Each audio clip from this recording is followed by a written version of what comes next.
Hello. In this video, I'm going to go over a few email etiquette tips and tricks for communicating in the workplace. Let's get started. Let's start by opening up the Microsoft Outlook desktop application. Once it's opened, click New Email. Let's start with who are we sending our email to?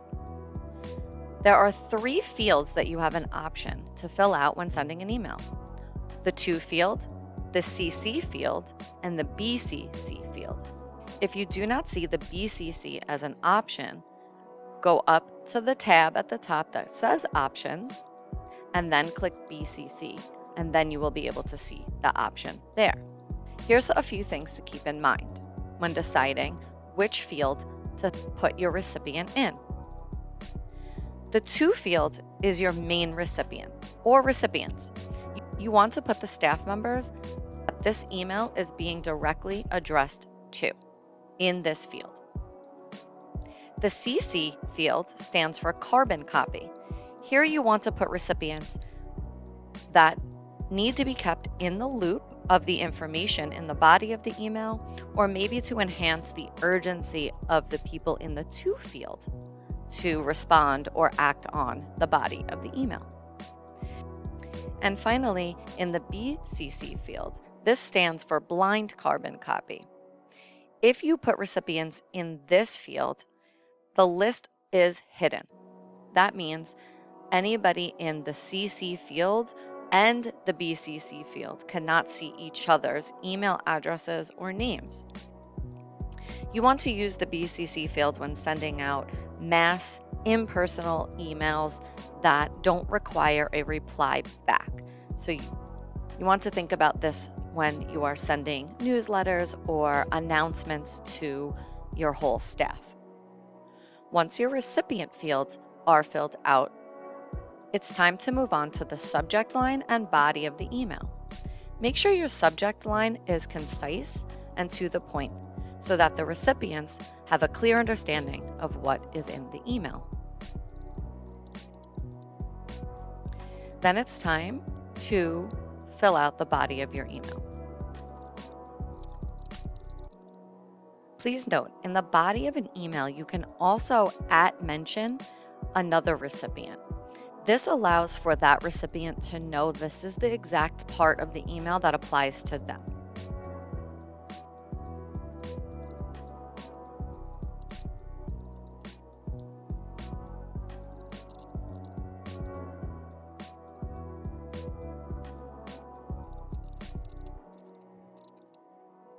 Keep in mind that if you do @mention somebody, it automatically will put them in the To field.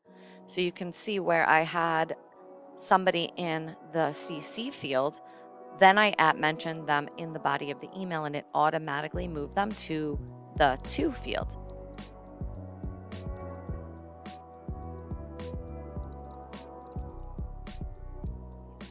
In my previous video, I showed you how to personalize and edit your email signature. So hopefully you won't have to type in your name, and your email signature will automatically be in the body of your email. After the body of your email is complete and you have filled out the To, the CC, or BCC field as needed, there's a few other things you can do before you click Send. Number 1, at the top, you can choose to send this email in high importance. What that does is just let the recipients know that this email is urgent and very important. And then when the recipients receive the email, they will see that this is of high importance. Another great feature for you to toggle on depending on your needs before sending out the email is Read Receipt and Delivery Receipt. If you go up to the Options tab again, you will see under the Tracking section 2 options here. One called Request a Delivery Receipt. This, if checked on, will request a notification when the message has been successfully delivered. So that means once the email has been delivered to the recipients, you will receive a notification that it was successfully delivered. The other option is Request a Read Receipt. This will send you a notification when the message has been read. If you need that type of documentation, you can click in the box to check that on. Then go back to Message, do a final review of your email to ensure all is correct, and then click Send. Once your message has been sent, you will receive a few different notifications if you have turned on the delivery receipt notification and or the read receipt notification options. Here is an example of the delivery receipt that I received from one of the recipients, and here is an example of the read receipt that I received from one of the recipients. Keep in mind, the recipient has the option to allow a read receipt to be sent or not when viewing your message. What happens if you send an email in error and need to recall that sent email? There is an option to do that.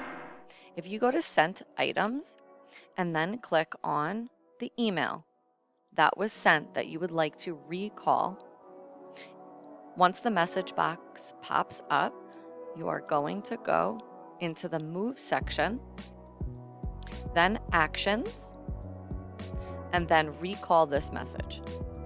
Keep in mind, Message Recall can delete or replace copies of this message in a recipient's inbox if the message has not been read. Another great feature in this Actions section is the Resend This Message option. Here you can click Resend this message and create the same message with the same recipient list, the same subject, and have it sent again without having to redraft or copy and paste. The final tip I wanted to show you regarding email etiquette is using the Reply or Reply All button when responding to a message. If you click Reply, you're responding to only one person, either the original sender when responding to the first message sent, or any other individual recipient when replying to any message in an email thread.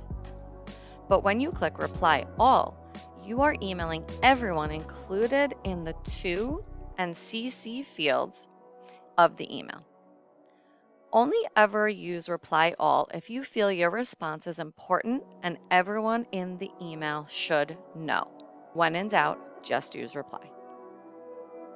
Finally, as always, I just wanted to show you the same tips and tricks and how they look in Microsoft Outlook web version. When you click New Email, you will see the To field, the CC field, and the BCC field is all the way to the corner. So if you need that option, you have to click that over there, and then you'll have all three options as recipient fields for your email. Just like in the desktop application, you can send this message with high importance by clicking the exclamation point up in the top menu bar. However, unlike the desktop version, you cannot resend or recall as easily as you can in the desktop version. If you wanted to resend an email in the web version, you would have to copy and paste it into the body of an email or forward the message and then delete the unnecessary information. At this point, the web version does not have the option to recall an email, only the option to undo an email, which can only last for up to 10 seconds. And finally, I wanted to show you how to turn on the read receipt and delivery receipt in the web version. In the top menu bar, click Options, and then here is where you would click Request Delivery Receipt and Request Read Receipt in the web version of Microsoft Outlook. Once you have finalized and reviewed your email, it is ready to be sent, so click the Send button here at the bottom. The same rules apply for the Reply and Reply All option in the web version of Microsoft Outlook as well. Remember to Click Reply when you only want to respond to the one individual that sent the message. And use Reply All when you want to send a reply back to all recipients in the message. Now you know a few email etiquette tips and tricks that can help you communicate in the workplace. Stay tuned for next week's What the Tech tip. See you then.